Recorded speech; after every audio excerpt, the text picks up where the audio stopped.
Hey, what is going on, ladies and gentlemen? Welcome back to another episode of the Gentleman Pursuits podcast. Hope everyone's doing well, staying healthy, staying hydrated. Today's episode is going to be an epic one because there's a special guest here with me today. I'm really excited to do this with him. So, without further ado, let's welcome the award-winning photographer turned cinematographer, Mr. Gareth Munden. How are you doing, Gareth? I'm very well. What an intro, right? What an intro. I'm staying hydrated with a afternoon beer because I'm in London and it's Yeah. like 10 to 6 on a Saturday afternoon. Or evening, I should say. Yeah. Is it a sunny one? How's the weather there? It's like very unsunny. It's very London weather. Oh, okay. It's grey and rainy. That's true. Um, okay. So today in this episode, we plan to do this. I call it a 10K challenge. I don't know. Let's call it that.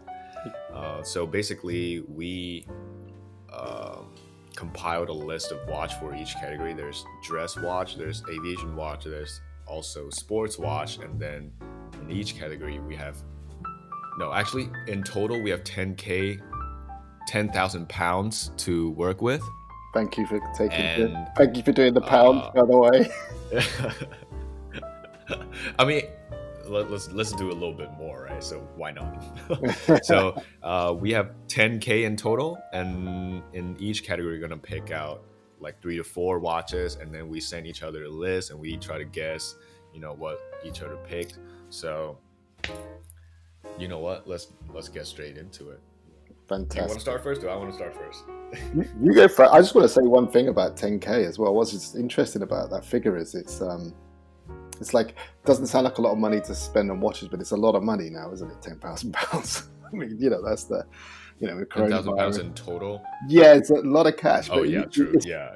It's an interesting price point to picking 3 watches. But I had good fun doing it. So it looks like you did too. I did too, because like after looking at the price, a lot of the watches, like their price have gone up or were like more expensive than I thought so.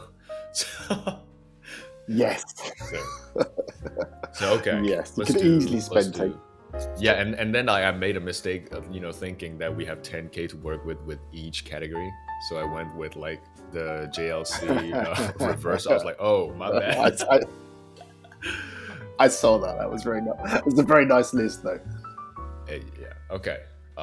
So I'll wait. So do I do the guessing first, or do you do the guessing first? Oh, that's a tricky one. Why don't you list your dress watches, and I'll try and guess which one you're going to go for. Yeah. Okay. So and then you tell me why, I guess. Okay. Yeah. Okay. So for me, for dress watch category, I picked out 4. The first one being Cartier Santos Dumont. The second one is the Rolex Oyster Perpetual. The third one is the Longines Lindbergh Hour Angle Watch. And the last one is the Nomos Zurich World Timer. Yes. Okay, so that's the 4. Okay, I'll go through a little like criteria that like what do I look for in dress watches, so you can kind of like guess from yeah. So in dress watches, basically in a lot of the watches that I find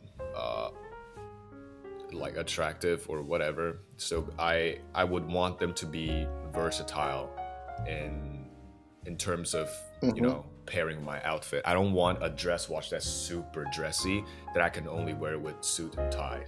I want to be able to wear it with more smart casual. So yeah, basically more versatile. And I'm looking for in terms of being dressy or classy, I'm looking for like a thinner case or thinner dial, thinner hands, thinner marker. Everything's thin, so it's not like bunched up together on the dial. So yeah, that's my criteria, like major criteria. Wow. So I thought I would guess then you just throw like a curveball with that. Okay, which one did you go for originally? I originally would have gone for like a Rolex Oyster Perpetual, which I guess is like the ultimate kind of versatile. I guess called like the Datejust, but the most ultimate everyday watch. But I'm gonna go. Oh, this is tough. I'm gonna go Nomos. I think You're gonna go with no I'm going Moss. Nomos. I'm Okay. gonna put my. Yeah, I could be wrong, but I'm gonna go there. Final answer. No Moss. $100,000. Final answer. Final $100,000. answer. Yeah, I'm not gonna phone a friend. I actually, to be honest, if the limit wasn't 10K, I would have gone for the world timer. But because the limit is 10K, Wow. I Okay. went for the Cartier Santos Dumont. Good choice. So- Yeah. Dude, I mean, okay, it's funny that watch is like, it is really versatile. That's the thing. It's like, yeah, I think a lot of people might not consider it to be versatile, but I actually think it is. I think there's something really nice about wearing that in like with jeans and a t-shirt as well. Yeah, Yeah, that's it true. is That's versatile. true. Like a lot of people don't see a lot of Cartier watches to be versatile, but I don't know. I look at them that way. Yeah. Okay. Now I've got you. Now you've given. Yeah. I mean, you can see you walking around the pool, linen shorts and that watch on. It's cool. Yeah. Okay, Yeah. so some of the reasoning behind this pick is basically so I could have gone for the Cartier Tank, the Tank Solo, which is the classic pick for a lot of people, but that's Yeah. like a bit too dressy, Yes. right?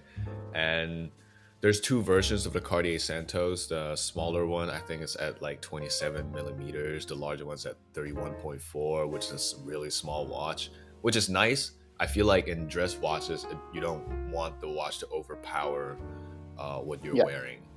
Right? Agree. So it's Yeah. like small enough for people, right? And yeah, as I said, comparing to Cartier Tank, this watch is more versatile, still elegant, but more versatile, and it can be your grab and go watch if Yeah. you can see that in this watch. Yeah, so that's my reasoning behind this. Okay, that's a good reason. I mean, I kind of like, yeah. Well, it's just like most people would go with a Datejust, I think, and it's kind of interesting you didn't, which I think is really cool. I think that's nice not to sort of stick with the obvious, which I think the Cartier is not obvious, but it is. They just kind of expensive. It is. Well, we'll get onto that maybe later. Because when you're going through my picks, because I seem to have missed a certain big brand totally from my shortlist. Yeah. I just wanted one question about the Cartier. I mean, is that so? Yeah.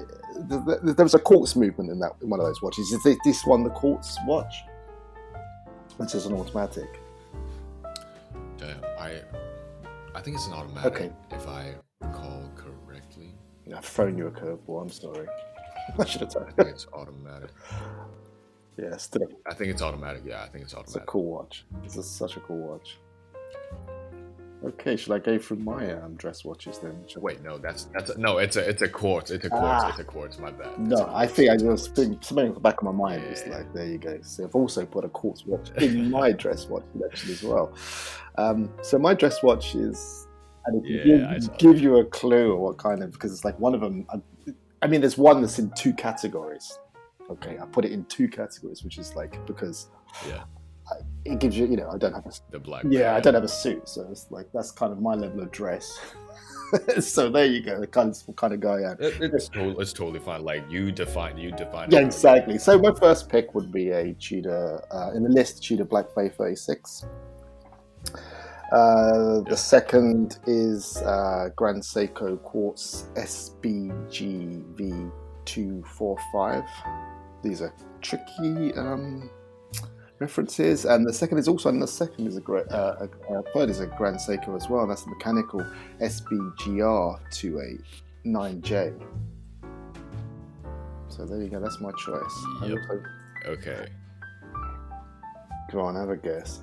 Okay. So first of all, the both Grand Seikos, they look almost identical. I know. They look almost identical. They do. I know. Listen, I got a real. So I actually, yeah. I got a real thing for those kind of like, because they're like really 70s like case shapes, and I really love those kind of You know the word Yeah, pugly. yeah, yeah, It's yeah. kind of like pretty ugly. You know, it's like kind of like this kind of like 70s Pretty. muscle cars, and just like a brick shaped watch. And I No, I really like like. it. I like it. Yeah, I thought they were cool. So, but go on, what do you think? So, okay, between the two Grand Seiko, I think the SBGV is the more attractive one. So, I think it's between SBGV and the Tudor Black Bay 36. But I ran through your list before doing this podcast. I was like, okay, I'm gonna solidify my guess. I went with the Tudor Black Bay 36. So my guess would be the Tudor Black Bay 36. You know what? I toyed so much with this, back and forth, back and forth. But I actually went with the Grand Seiko Quartz. And I tell you why, because I just felt it Oh, was so the like, SBGV. Oh, yes, okay. which I think is just such a. I mean, you know, it's quartz as well, which is like maybe a bit controversial. We've both gone to quartz dress watches, which is kind of cool. Um, I just think it's something you can wear Yeah. like with a suit, with a t-shirt. It's just like like an everyday dress watch. I really like it. I really like the Yeah, yeah, grey yeah. dial as well. It's really unusual. I think it probably because it has lume. I guess might be generally considered a sports watch, but a cool. But I'm, you know, for me, a dress. I mean, Yeah, there yeah, we're kind of like a lot of definitions are kind of quite broad now, aren't they? You know, the way people wear, the people less formality, the way we dress. So I think that, you know, the yeah, crossover is yeah. like, you know, it's really good. But I love the watch. I love the shape of it. I had a chance to look at it at the Grand Seiko Houdinki meet up last year, and yeah, it was just so nice. It's such a nice one, and it's actually available in the Oh, boutique in London. Yeah, such a nice watch. you're so lucky to have gone to that fair. Yeah. All I can do is look at pictures on Houdinki's website. but, But yeah, yeah, I totally understand your pick though. Like it's actually pretty nice to see more NATO straps yeah, with suits nowadays because people, yeah, because back then people were like, oh, I need like an alligator strap or like a leather strap to go with my suits or a bracelet, right? But yeah, actually, exactly. NATO strap has been making a comeback with more formal dress code, which is nice. It is. I agree. I mean, you know, you can wear a So I suit with really like this. I really like you, this pick. you can wear a suit with a t-shirt now or a shirt with no tie. You know, especially in London. You know, we're just like anything Yeah, goes. yeah, yeah, yeah, But now I work in the film industry, so you know, yeah. who Exactly. wears a suit? You know, formal for me is like doing my shoelaces up. You know, yeah, it's a lovely watch, Yeah, yeah, that's true. Yeah, that's true. It's a lovely watch. and it's quartz It's a as well. I damn mean, I don't know what lovely you're watch. feeling about Okay, move. Yeah, quartz watches. Do you yeah. do you own It's really do you fun. own any quartz watches in your collection? Do I have a quartz watch? I think I do, but that watch was back in Hong Kong. I didn't bring it to Canada with me. I think it's a Seiko. It's a Seiko, but it's a really old Seiko that my dad gave it to me. It's really funny. So that watch is actually my dad's sister's gift for him on his Okay. wedding day. Oh wow. And then he's not a big watch guy. So I think a few years back I was just talking with my dad, and he was like, "Oh, you're into watches now. Why did you take it and repair it or whatever? The watch is yours." And then I don't think I ever got around to repairing the watch, but Oh, you've so got yeah, to. I think that's why it's sitting in my room back in Hong Kong. You've got to get it repaired. Okay, so what were we Yeah, it's a going really to? tiny watch as well. It's like what 36 millimeters. Okay, it's quite a sweet spot for a dress watch, basically. I mean, I have like a 31 mil Tudor, like a sort of bubble back size case. I can't. Sometimes those small watches can be really nice. Yeah, they can be really cool. Okay, so we're moving on to Yeah, exactly, exactly. sports watches. Yeah, it's your list of sports watches, I guess. Sports watches. Okay, Okay. so my four picks for sports watches. The first one would be the IWC Portugueser chronograph. The Hmm. second one is the Zenith El Primero. The third one is the Omega Speedmaster Moonwatch Professional chronograph. And the last one is the Omega Seamaster. Wait, this was tough. I really couldn't. They're all so cool, aren't they? You know what? I'm Those gonna are go. cool. I Yeah. mean, Yeah, I mean, they're also different as well. So they're quite, I mean, the IWC Portuguesa is more of a sort of more of a refined sports watch, isn't it, than the others? Yeah. Yeah, but I think This one's tough too because I don't even know my own like criteria, like what do I look for in sports watch. I just generally look for something that appeals to me. I don't even know what it is. yeah, that's fine. I mean, I just wait for things that make me think were cool. As simple as that. But what am I gonna go with? I'm gonna go with. Yeah, It keeps yeah. jumping out at me, so I'm gonna do it. I'm gonna go Speedmaster. I'm gonna go Speedmaster. It's a classic. Speedmaster. Yeah, it's a Final classic. answer Final answer. It's a for classic. sure. I am Okay. sure. Oh, go on. I actually I didn't go for the Speedmaster. I went with the El Primero. We're gonna get all The of El them wrong. Primero 30th.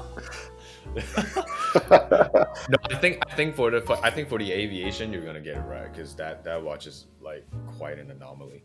So why did I went for the El Primero? So first of all, it's a really famous movement. Basically, the first Yeah. to right the first to create such a groundbreaking chronograph movement.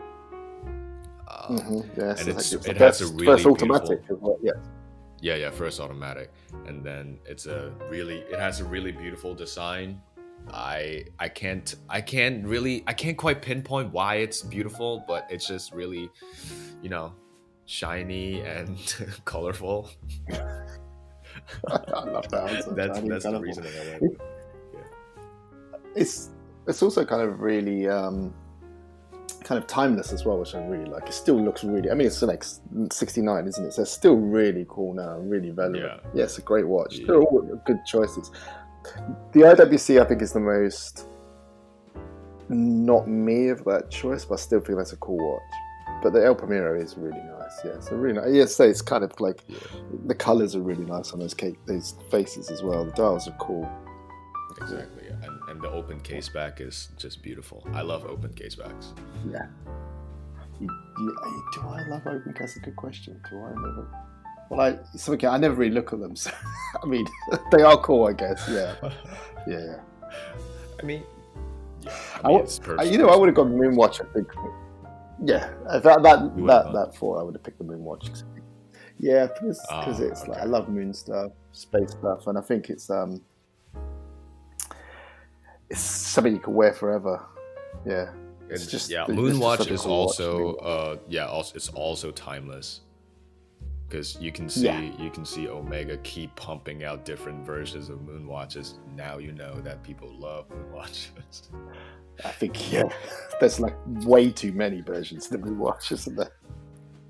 Yeah. They're like Whereas the Zenith, milking it to the max. Like I don't care. I know. I think Amiga would love there to be an Olympics every 6 months. I think so they can bring out a new special edition. Oh yeah. Yeah, exactly. Okay, Okay. so for your list of sports watches, let's Yeah. see. Okay. So those are like I said, there was a repeat. So my first choice was the Black Bay 36, and it's Yeah, I just want to quickly say the reason I repeated this because it's like I felt this what that watch is like so versatile. There's a definite crossover between like yeah, sports and dress, and that's kind of one of those watches that really does that. I mean, even a Datejust could be a sports watch, couldn't it? Because it's waterproof on a stainless steel bracelet. So, but I got on the yeah. Black Bay because of that. The second choice is another Tudor, and that's the Black Bay PO1, which is also a great Mm, watch. Number three, the Doxa Sub 300T Shark Hunter, which is the black-faced version. classic, Four, classic. Seiko 19. It is classic. Seiko 1965 Diapers Modern Reinterpretation SPB 147, which is the brown dial with the gilt details. And number four was the Omega Seamaster Railmaster, which is the one that came out I think in 2018, which is like a kind of a reinterpretation of a Railmaster. Okay, I'll leave it over to Yep. you then. Over there, Railmaster is guess. such an underrated. Yeah, Railmaster is such an underrated watch. it It's is. crazy. It is. Okay. I feel okay. I'm gonna just start eliminating. I'm gonna not go with the Black Bay 36. I'm gonna Okay. not go with the Seiko. Yeah. So that leaves me with the PO1, Doxa, and Omega, the Railmaster. I feel like you would have gone with the Doxa because Doxa is such a classic sports watch, and it's such an anomaly from the list. I'd go with the Doxa. Let me go with the Doxa. Okay, you're like really close because I went with the Tudor Black Bay Oh, PO1. But it's kind of, I can see it's in the same world, but it's like, I really like that. And I like it all right, because yeah. it was so different. And that's what I like about it. It's like, it's something that it's not going to sell very well. And I think in 10 years' time, you're going to be at a meetup or something. Someone's going to be wearing that and they're going to be so jealous that someone's got that watch and had the Oh, that's foresight to true. see how cool it is. I just like that it's such an unusual shape. This like, and it's back to like the what I said about the Seiko. It's kind of pugly. It's kind of ugly and it's pretty at the same time.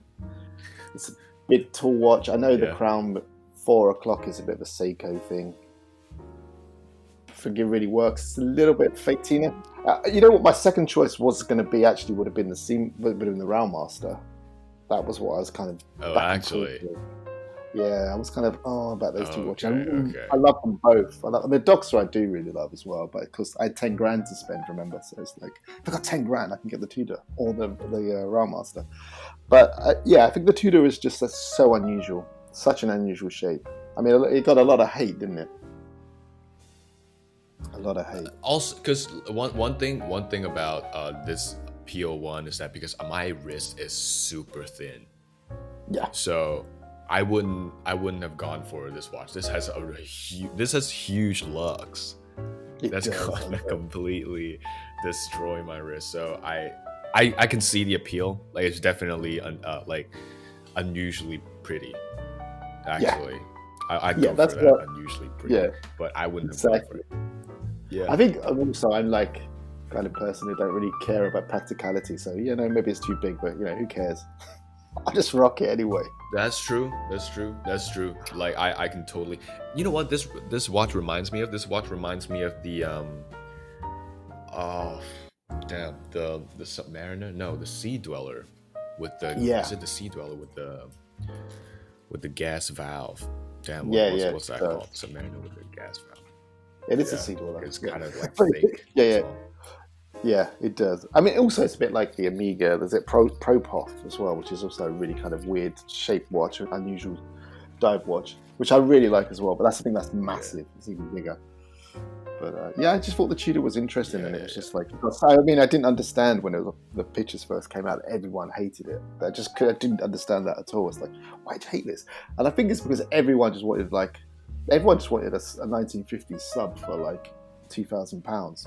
It's like it's not going to happen. That's like that's and then the Tudor brought something so different out, and it was like I think that's why Yeah. there was so much hate. But yeah, such an And interesting yeah, and watch. also because of the crown position, people just hate changes in general. So to be like, Yeah. yeah, I hate it. Yeah, exactly. They do. They hate changes. Okay. Exactly the right. Yeah, exactly right. Yeah, Okay. exactly. Okay, let's move on to aviation. Do you want to move on to Yes. aviation? Yeah. Do you want me to go next? Do you want me to just Yeah. break the rule? List my I mean, so I've got Yeah, let's go. Let's go. You can go next. You can go next. Okay, I'm going to do that. I've gone for a 4 as well. I only picked 3 in dress because dress I find really tricky because like I said, I don't really own a suit. But aviation, love aviation watches, so I found that quite. I picked 2 Yes. from the same brand as well, as like I did with Tudor. So I've gone as a Stover Flieger Classic 40mm, a Stover Vintage, which is the bronze classic. Oris Big Yeah. Pointer Date bronze as well with a brown dial, and IWC Pilot's Spitfire 39mm. Do your worst. Okay, I got one thing to say about this aviation list is that they are identical. It's really tough, man. The first, the first two They watches, are. I the know. Stova Flieger and the Stova Bronze, it's the same watch with different colored dials. I mean, case, and Yeah. basically the Stova Bronze Vintage and the Oris Big Pointer Date Bronze is basically the same watch but with like different design I dials. know. I know. I'm terrible. Okay, yeah, Okay. you're right. You're so right. Damn. They are all, And uh, they're so similar. okay, I can do this. I can do this. Since you picked two bronze watches, I'd say you would love the bronze variation of these watches. So Stova bronze. I'd go with the Stova bronze vintage. Okay. Oh Oh, no! it's so Please don't tell me it's painful. the IWC. Please don't tell. It, it's Or like is, is it or? it's a penalty shootout, and you missed all three penalties. Okay, I went with the IWC Pilot Spitfire 39mm. No. It's a nice watch, but at the same time, they're like tough picks. Yeah, I mean, I can see that, but they are all similar. So it's basically, yeah, I like one kind of pilot watch. I mean, the Oris is slightly different because that's a different handset. It's cathedral hands. I mean, I do actually have a Stover Flieger Classic 40mm, which I am actually wearing now. So I do actually own one. Oh, But okay. Because I saw yeah, that on your Instagram. That's why I went with yeah. the Stova. There you go. But the IWC, I tried that on just before lockdown. It's just such a cool watch. It's just scaled down a little bit, so Yeah. 39mm is a really nice size for that. It has Fatina, which I know a lot of people really hate, but I think it really works with that kind of slightly charcoal-y black dial. Just really love watch. There's a bronze version of that as well, Yeah. but it has a green dial. I'm not really massive on green dials. It's not really my thing. Oh, okay. I see it now. Yeah, so The you put it green one. on. I like the green one. It's okay with me.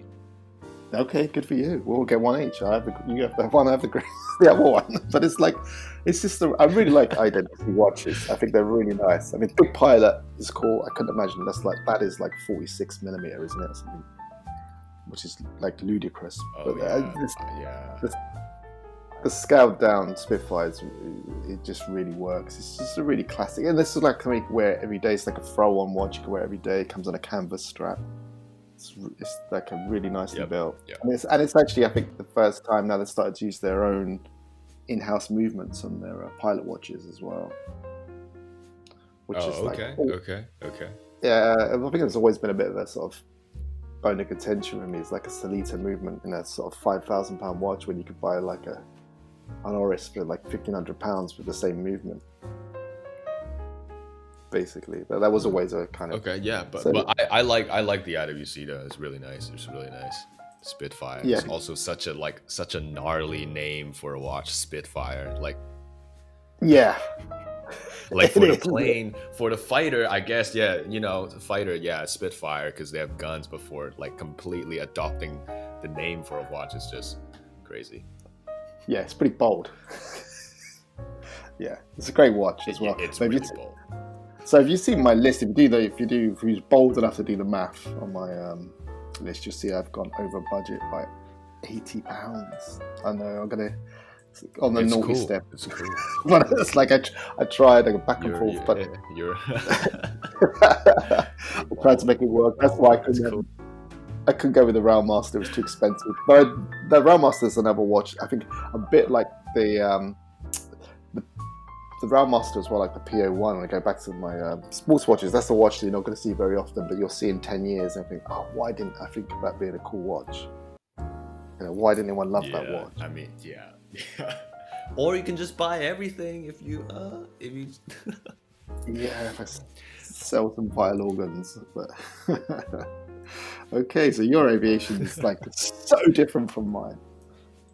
Well, actually, no, there's one. Actually, there's one crossover. There is one crossover. All your list is different from mine. But okay, go on then. Give us your aviation list. So, for my aviation list, first one, I'll mention this first because we have the same watch, right? The first one will be Oris Bay Crown Pointer Date. Yeah. So such a cool watch, so underrated. Yeah, which one would you go for? Because the bronze one, actually, I like the bronze one. I actually went with the bronze one as well. Fantastic. That's the one I like the most. And yeah, and then the second one, I have the Breitling Navidimer 01. Yeah. Okay. And the third one would be the Maurice Lacroix Flyback Annual Calendar. And then the fourth one would be the Rolex Air King. This is so tough. This is harder than all of them, but I've got them all wrong anyway. Haven't I? So what if we're going to go completely I feel strike like out? you're gonna get it right though. I feel like We're going to strike out with Rolex, aren't we? Are we going to do that?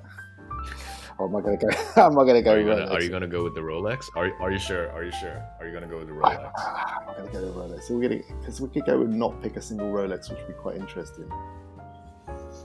Okay, I'm going to go with the Air King. I'm going to say I actually did go for the Rolex. You did. I actually didn't go for the Rolex. Oh, I no. didn't. Strike three and Okay, out. do you want to Go on, guess what- again? You can guess again. Okay, let's go guess again. Like you got one out. Okay. I mean, would you go for two? Yeah. There's like two chronographs. You already have a chronograph. I'm going to go the okay. I'm going to go the Oris. That's it. I'm going the Oris. You're going with the Oris? Oh, Yeah. so close. Not the Oris either. I went with the Maurice Lacroix flyback annual calendar. Wow. Bold choice. So Your this aviation is choices. this is such a weird choice as well because Maurice Lacroix, like this brand itself, is such a weird brand because they have this really high end collection and then this really low end collection that charge you $2,000 for some crap. Yeah, I didn't realize that. But then this watch is so. I mean, I Yeah, couldn't go believe ahead. it was only £2,000. That was why I kind of like, really? It's only I was surprised. Yeah, a lot of exactly. It's really cheap. It's really cheap. I mean, you can get something at around like £2,300 second hand, but if you're lucky, you can get it for £2,000. Yeah. So another thing is that this watch looks like almost exactly the same as the newer version of the Brigade Type 20. Oh, yeah. So let me. Right. Let me So get that up. the newer, I really like. I would have gone for the Brigade Type 20 if the budget wasn't 10K because this watch is really lovely and I really like it. And then I thought of the alternative would be the Maurice Lacroix flyback chronograph. So I really like this watch. And also, aviation watch is like my least favorite category. I don't know why, because I feel like generally aviation watches are all super big, too big for my wrist. Yeah. So I wouldn't prefer. Yeah. Okay, So that's why I went with the Maurice Lacroix. It's interesting. You pick the categories as well, and you pick like your least favorite. Well, I think it's really cool that you picked that watch. Well, I mean, what other categories are there? You've got a good point. Okay, you win. There aren't many others, but we could have gone dive watch for that. Like, I guess, but that's kind of sports as well. Oh, maybe I could. Yes, that's. Yeah, I should have. Not. I'm gonna get that. I'm gonna bring that picture up of your watch as well and see what it's like. Oh, it is lovely. Okay, yeah. I mean, it's really nice. Yeah, I like how like complicated it gets. Yeah, it's such an unusual layout as well, which is like really, the date as well, the way it's dated, the days at the top and the month and the 4:30. It's such an interesting shape. It's quite big. It's 42. Yeah. This is also 42 mil. But I guess all aviation watches are big, so that means that none of us picked a Rolex. I mean, which I'm really. We're not the mainstream kind of watch lovers. Okay, we don't pick Rolexes. Yeah, which I think is super cool.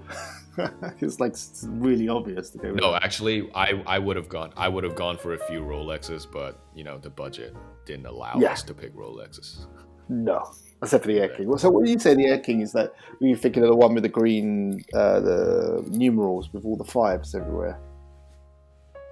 Which is like the one that came out just a few years you mean ago. the one with the reiteration of the. Yes, is that the one you were? Yeah, it's a really really underrated watch as well. Yeah, I think so. It isn't. I'm not sure what I think of that watch, but it's probably a bit. It is a bit like the Railmaster, isn't it? The PO1. It's one of those ones again where you think, well, no one really likes this one, and then it'll be discontinued, and you'll see it and think, oh, it's so cool. Yeah, why didn't anyone like it? I hate it when people don't like it at first, and then when it goes discontinued, they'd be like, "Oh, I should have picked that up. It's such a cool watch now." Yeah, I hate it. yeah. Or the worst is the people that said, "Oh, I always thought it was cool," when they never did. Well, that flyback chronograph is just beautiful. Yeah, I mean, I can see your like similarity to the Breguet. It is really, which is also like a stunning watch. But I think that's probably more than £10,000 Yeah. on its own, isn't it? To kind of like you Yeah, I blow think your it's whole like what, budget on one watch. 12,000. Yeah, Yeah. yeah. Yeah. Okay, so are there like any other watches that couldn't make the list because of budget issue? Like, do you have like some Yeah, watches in mind there, that? well, yes, well, there were. I mean, because it's like, so. Well, I tell you what, there was that because I went all new watches. So, and I don't own many new watches. So that I found Yeah. like, if I think I'd have done like vintage or bigger budget, I would have gone like, a 1016. I would have gone to Rolex if I'd had more money. So I would have gone a 1016 maybe in Oh, sports, okay. because I think that's like a classic sports watch. With a bit of a tropical dial, the usual. I think that would have been, that could be the one watch, but that would have blown my 10,000. I've had no change. I think that was the only. I mean, I found that £10,000 budget to be like really enjoyable to work because it's like more realistic, and I tend not to be a fan of Yeah. like tourbillons or any of those kind of watches. They're like more utilitarian kind of watches, so that kind of really worked for me. But I think maybe I kind of fell right into my like sweet spot. I think that maybe even a Explorer 2 I really love. The Steve McQueen is it's nicknamed. I really like that watch as well. Yeah, the Explorer 2 and Explorer 1. There's two Explorers, but they were like way over budget. So, and I decided to go all new to make it kind of more easy to work with. But I had to have a Seiko in there because I love Seiko. Yeah, is my list all new? I mean, the Longines Lindbergh hour angle is more like a the version that I would have included in this list was the limited edition, so it was way overpriced. So I went with the normal one. Yeah, yeah. But Longines, It's they're a doing some pretty really solid nice list, stuff. actually. Yeah. Yeah, Longines and JLC. I feel like people need to pay more attention to these two brands because they make Not going to awesome argue with watches. that. I think Longines, like the heritage watches, are just like so nice, and they're like really well priced, aren't they? As well. The diver, the skin diver they're like edition. They're like they're really simplistic looking. £1,500. Yeah, they're really nice. Yeah. I think they have a new Exactly. chronograph coming out as well, which I saw. So, which is fantastic. But they're really nice watches, Longines. Huh. Real fan. And they're like I say, really good prices. It's just like Oris as well. There's loads of like nice watches in that price point now. The kind of similar kind of price. Yeah, exactly. Oh my god, Oris Oris deserves more love. It does. They deserve more love. Yeah. But also really not to bash on the brand, but Oris watches tends to like there aren't a lot of story behind it. Like how let's say Bremont and IWC they sell watches and they sell stories as well, but Oris is just just a bunch of watches. I mean, they look good, but they lack a certain element to motivate people to buy it. I gotta say I agree with that totally. I think that I agree with it. I totally agree with that. I think that though I do think that though I really like Bremont watches, their story is a little bit like concocted, isn't it? Because they're new brands, they don't have that historic kind of they don't have the history. They've kind of invented their own history, but it works, doesn't it? Because that's what they have like a mystique about them they've kind of invented, and it's not really real, but it's a really good way of selling their watches. And Oris probably could benefit from doing that, because even Doxa does that, doesn't it? You think of Doxa, you think of classic divers, 60 Jack Custer and that, but great brand Oris. There's so many really nice. And then the big point of date in the bronze is just lovely. With the brown face, it's just really nice. There's a green face as well, isn't there? Hannah Brown. Yeah, they have a lot. They have like sky blue and like that. They have so many watches. I mean, their website is like impossible to navigate. That's the only problem, Boris. Yeah, Maybe that's the problem. It's like their marketing is not as great. I mean, it's a different subjects about what watch marketing, but it's like it is just not as like up there with some of the other brands. that's true. They have to. But They need that's quantity to attract more people, right? Instead of just a few watches for people to choose from. yeah, But yeah, this is a yeah. really solid list. Like I really love doing this. If we're doing another episode, we should do it. Like we should up the ante. We should go like what 30K. Wow. Okay, let's keep pushing it. Or You know. just Well, we should go the other extremes, go extra. What do you mean? the opposites. We should do a 30K and I'll go one 30K list and one 1K list. Oh, 1K. Like make it really difficult at the either end. Yeah, do both ends. Actually, you know what? Yeah, But they're all yeah. going to be Seikos. Yeah, I'll be on a down. 1K I'll be list. down doing the 1K list. The 1K I mean- list would be interesting. Just everything Seiko. It's really hard. Yeah, I know. You Yeah. can't beat Seikos. They're like Citizen they're Orient. like best value for money, I think. Yeah, exactly. Yeah. But this is really nice. Yeah, Really Orient's nice. I mean, Orient's a brand that doesn't really figure very much in Britain. I don't know how it is in Canada, but we don't really see much of Orient. I've never really. I used to have one of Orient the. is really Asian Yeah, focus, I think. yeah, but I think they would do quite well in Britain. Seiko just do fantastically well. But Seiko have been, the last few years they've just they've so up their ante. They've really stepped up. They're like a really really big boutique now, a few doors down from Harrods, and they're really they've really moved themselves up. Really have. Seiko is just mean sometimes. Their movements, they're just mean, trying to beat the Swiss watch market down. Yeah. Well, I think they're doing ferocious. it. They're doing it. I mean, the prices They are. That's why they're mean. Like, stop. Yeah. Like, chill out.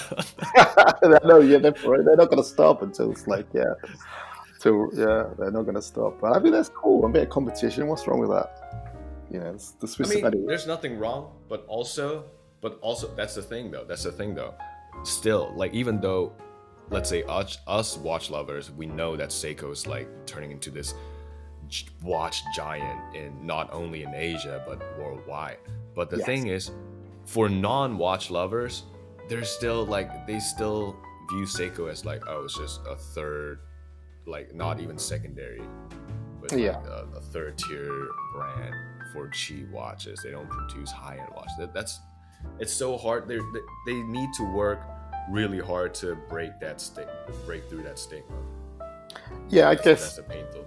Yeah, I guess that's true. That's true, because I think a lot of people that don't collect watches or into the hobby would think of Seiko as just a watch you buy on Amazon, I guess, for like £200 or whatever, Exactly. $300. That's the kind of. I guess Grand Seiko. They've the last few years they've tried to distance themselves completely from Seiko, and they're producing some amazing stuff. I mean, the Grand Seiko quartz that I chose in my list, the SBGV245, which is a crazy name, but it's just such a cool watch, so beautiful, and it's quartz as well. Yeah, Grand Seiko produce crazy watch. Yeah, they do. Really nice. I think I've talked about Grand Seiko too many times on my podcast. A lot of not too many times, but you've mentioned it a lot. You clearly like them, but you didn't pick any in your list. There's no Seiko. Because I would have gone for the Snowflake. My favorite is the Snowflake, but it's too expensive. Yeah, it is. Grand really Seiko's nice. like pretty steep. Yeah. I mean, is that only available in North America? So I think it's only available in North America, isn't it? That Grand Seiko, I believe. The Snowflake. Yeah, it's available. It's available. Yeah. I think it's available. It's available. Because I remember one time walking into a boutique, seeing, I saw the Grand Seiko Snowflake. I asked one of the people working there and be like, hey, I want to try. Can I try it on? Because I was in my college hoodie, and then they thought I'm just like a random student, trying to screw around the boutique. So they didn't even bat an eye on me and they just walked away. Oh, So I didn't get to try it on. that's so mean. That's so mean. That's That's so so mean.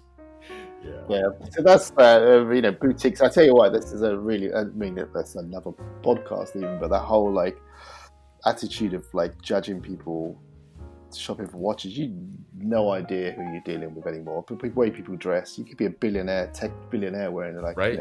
I could have been a billionaire. $10 I could have Target. Yeah, yeah, easy. I mean, this is like that's something the boutiques need to work on. In London, I went into the Watches of Switzerland boutique like about maybe a year or so ago. I had like a Filson baseball cap on, and they made me take my baseball cap, and I just like left the store. It's like, you know what, I'm not going to stay here. Yeah, that's so. That's it's so. like dumb. I didn't even That's stay in the store. Yeah, that's such a dumb thing to do. You know, so I think they really need to work on that. I think really need to change their attitude because they just don't know. They can't judge someone from the way they appear. It's a really, it's kind of very old-fashioned way of looking at it. And the brands themselves are maybe moved away from that anyway. Because if they're, Rolex bringing out the Tudor, relaunching Tudor with like PO1, or they know there's more casual kind of people that are willing to spend quite a lot of money on watches. Yeah, exactly. So the brands are aware these people are out. Exactly. So you know what? Fuck that guy. Okay. He. Fuck it. But yeah, this has been a blast, man. Yeah. Like I really enjoy doing this with you. Actually, like I've always wanted to do these kind of content, these kind of episodes, but I can't really do it alone. It's never fun doing just talking about my list alone. No. But yeah, so I'm sure. But I'm more than happy to do it. Yeah, more than happy to do it again. I mean, it's great fun. It was a privilege. It's my first podcast. It's a privilege to be asked. And, it's your first podcast. Yeah, it was great. I mean, I really enjoyed it. It is. And I really loved putting the list together. I mean, I wanted to buy them all. I mean, and when I saw your list, I was like, wow, that's so different. I really like it, which I think is really amazing. Yeah. You definitely have like one or two like aesthetic that you go for, like especially from the aviation watch. I can see that you're going for a certain kind of watch. I think if you just finish on the one thing on that, being similar, it's like, I kind of have like 50 of the same kind of cowboy shirt, so it's kind of obvious that I would do that. It's just the kind of person I am. Well, I don't know you that well. That's why, that still surprised me. But still, it's really hard. It's really hard to guess which watch you were going for. I mean, no one guessed it correctly today. Exactly. None of us did, but that's great. That makes it. I think the next time if we do the same thing, is gonna be much better. Agree. Totally agree.